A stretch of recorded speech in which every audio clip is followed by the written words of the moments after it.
Vamos a continuar con nuestra revisión del material de laboratorio. En esta ocasión vamos a revisar el material de soporte y sujeción, así como aquel que nos permite aplicar fuego.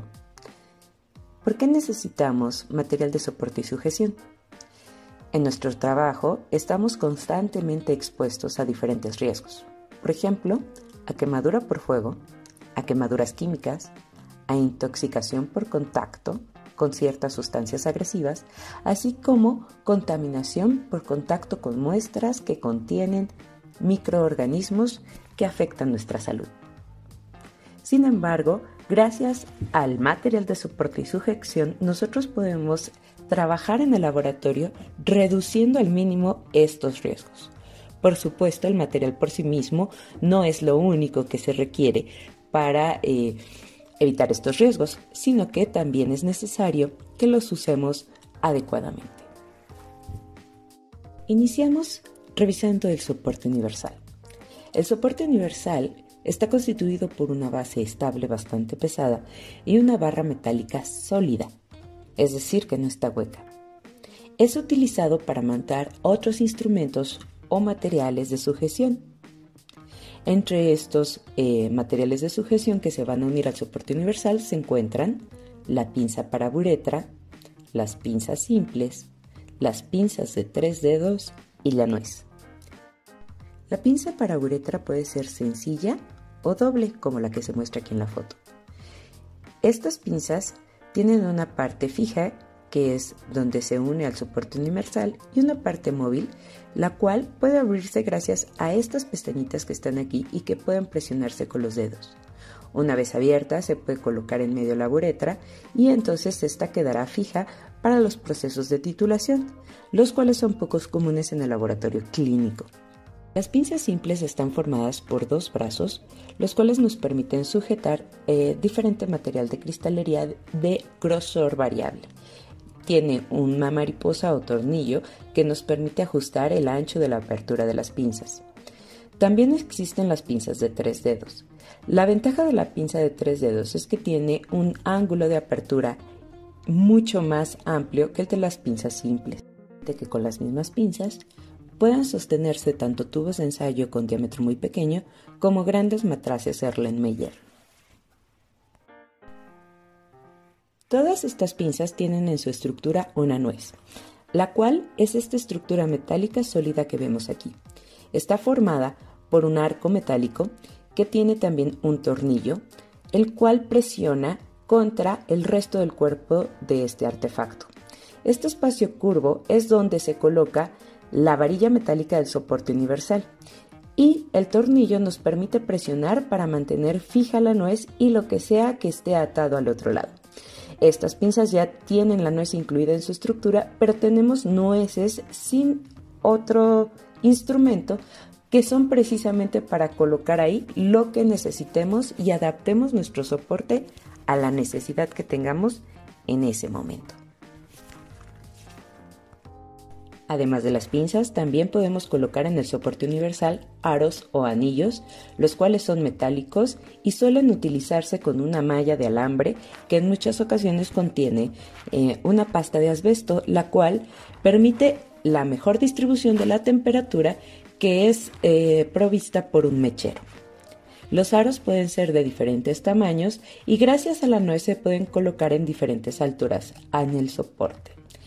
En esta gráfica podemos observar un montaje donde se utilizan varios de los instrumentos que acabamos de revisar. Vemos el soporte universal con su malla, el cual sostiene a un matraz de fondo redondo. Este matraz también está sujeto por el cuello hacia el soporte universal gracias a una pinza simple.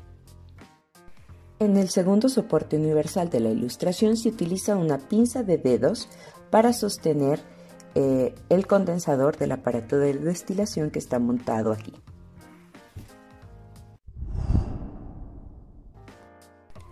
Otros materiales de sujeción son independientes del soporte universal. Entre ellos encontramos una variedad importante de pinzas que son muy útiles en el laboratorio. Por ejemplo, la pinza de madera para tubo de ensayo, la cual nos permite sostener precisamente estos pequeños tubos y calentarlos sin que la pinza se caliente. dado que es de madera y no conduce adecuadamente el calor. Esto nos sirve sobre todo cuando por alguna razón tenemos que calentar constantemente los tubos de ensayo. También tenemos la pinza MOS o pinza para tubo de ensayo. Esta pinza es metálica y tiene en la parte anterior unas estructuras metálicas curvas que permiten tomar adecuadamente diferentes tubos de ensayo.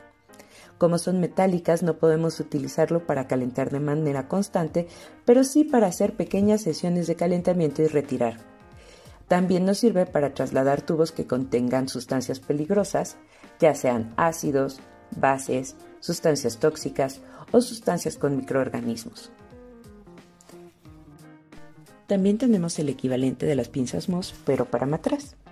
Las pinzas para matraz también tienen láminas metálicas en la punta, curvadas, que nos permiten sostener matraces, a pesar de su gran tamaño. Y finalmente tenemos las pinzas de disección. Estas pinzas forman parte del material quirúrgico y son utilizadas para remover tejido durante procesos quirúrgicos. Sin embargo, las pinzas más sencillas, que son aquellas que tienen puntas rectas, sin dientes y solo con unas muesquitas en la punta, nos pueden servir mucho en el laboratorio clínico para manejar laminillas cuando las estamos tiñendo, lavando o fijando. Más adelante ustedes conocerán una serie de procedimientos en los que van a tener que manejar laminillas de vidrio para observar en el microscopio, llamados portaobjetos, y estas pinzas pueden ser útiles para llevar a cabo esos procedimientos sin mancharnos las manos con guantes, ya sea con colorante o con la propia muestra. Los ladrillos que se unen al soporte universal también tienen su versión de mesa. Estas son un arillo con 3 patas. El arillo puede tener otras formas, como triangular, la cual se observa aquí.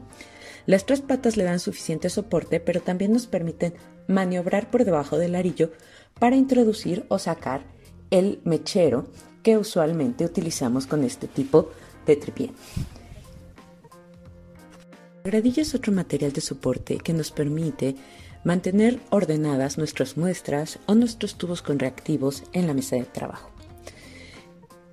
Tienen diferentes capacidades y permiten sostener diferentes tamaños de tubos de ensayo. Hay metálicas, de alambre revestido con vinilo, de madera y de plástico. Y existen algunas que incluso pueden sostener tubos con una capacidad máxima de 1.5 mililitros. Algunas gradillas están diseñadas especialmente para el almacenamiento. Por ello tienen una tapa. Esto nos permite mantener nuestros tubos ordenados en el refrigerador o incluso en nuestro mueble de almacenamiento, donde sea que hayamos decidido tener nuestros tubos con lo que sea que deseemos contener en ellos. Las tapas pueden ser etiquetadas para mantener un mejor control de lo que sea que estemos almacenando.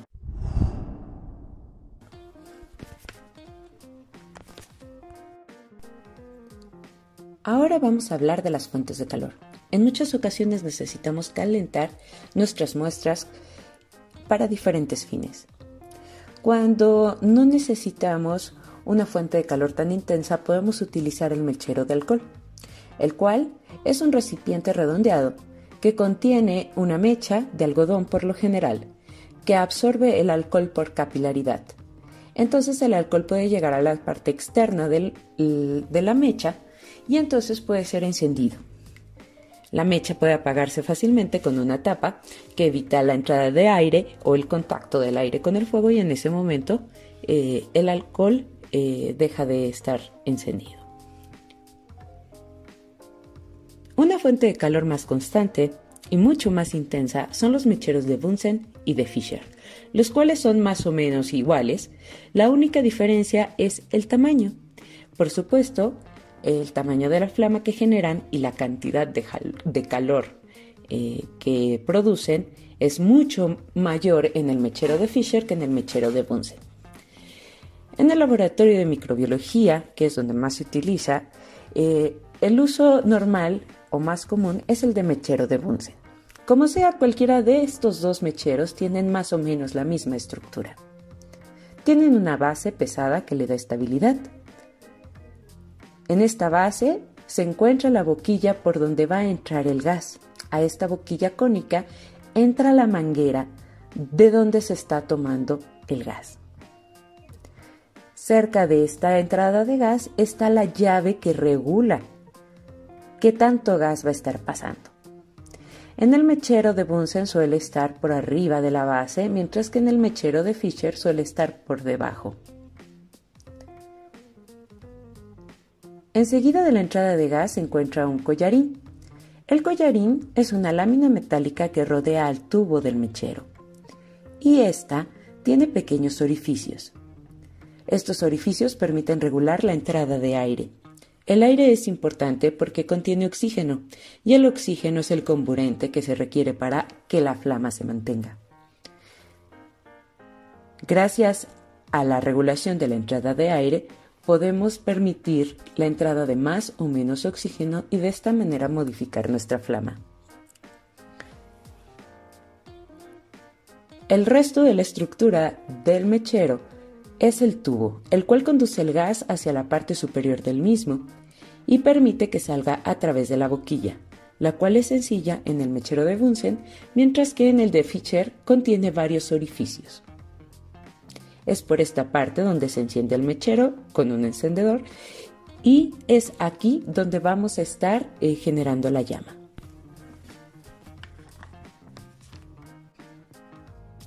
En cualquiera de estos tres instrumentos generadores de calor, necesitamos evitar fugas, ya sea de alcohol o de gas, puesto que la presencia de fugas es la principal causa de accidentes y quemaduras cuando se utilizan este tipo de mecheros.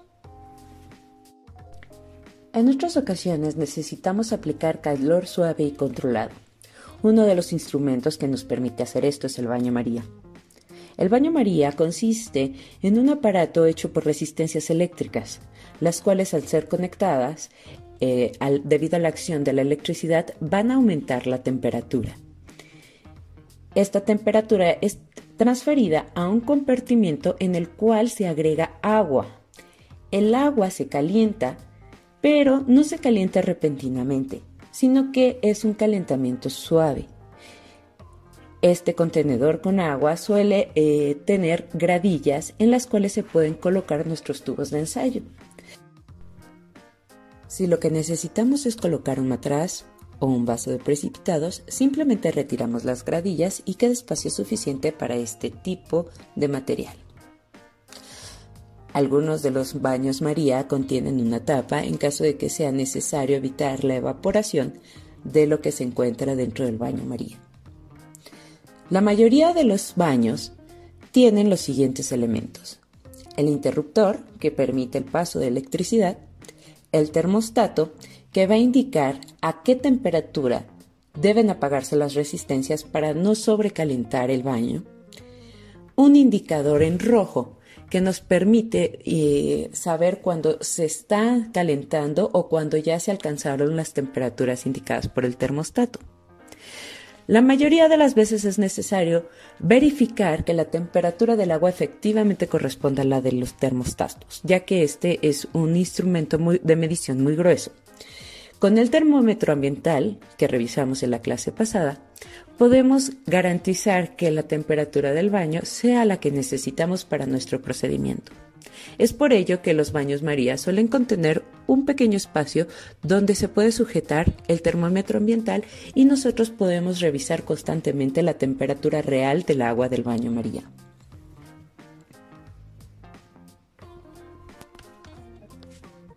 Finalmente veremos las incubadoras, los cuales son instrumentos muy sofisticados que nos permiten mantener el aire interno a la temperatura deseada. Suelen ser instrumentos con paredes muy gruesas que permiten mantener constante la temperatura. Para este mismo fin, la puerta tiene un empaque, lo cual evita la entrada del aire del exterior o la salida del aire que ya está regulado hacia el exterior. Por lo general tienen en la parte interna una serie de rejillas que nos permiten eficientar el espacio que contienen.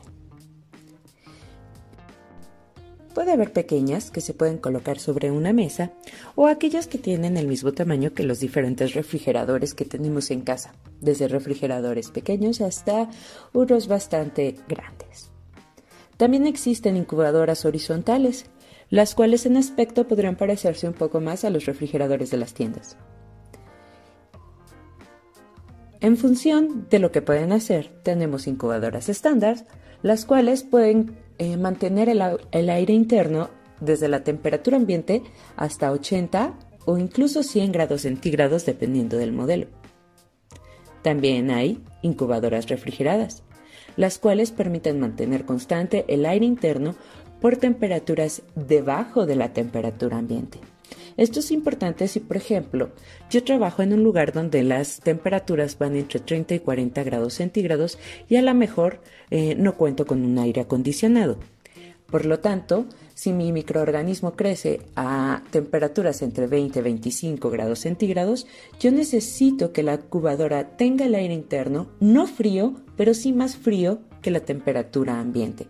Por lo tanto, estas incubadoras tienen la posibilidad de refrigerar de manera controlada el aire interno para que sea un poco menos caliente que el del exterior. En muchas ocasiones, sobre todo cuando trabajamos con medios de cultivo líquidos, es necesario que el contenido de mis recipientes se esté en constante agitación, una agitación controlada. Muchas incubadoras contienen en su parte interna una plataforma que gira a la velocidad que yo desee. Y entonces, esta plataforma permite que el medio de cultivo esté en constante agitación, evitando así que los microorganismos se sedimenten todos en el fondo y garantizando que ellos tengan todo el tiempo acceso a medio de cultivo con nutrientes. Existen incubadoras más sofisticadas todavía que, además de todo lo anterior, pueden controlar la humedad, el nivel de dióxido de carbono e incluso tener un ventilador para mantener la temperatura uniforme, es decir, que el aire que está lejos de las resistencias esté todo el tiempo exactamente a la misma temperatura que aquel que se encuentra más cercano a las resistencias. Esto es muy útil con algunos microorganismos que son un poquito más exigentes en cuanto a las condiciones atmosféricas que necesitan para crecer.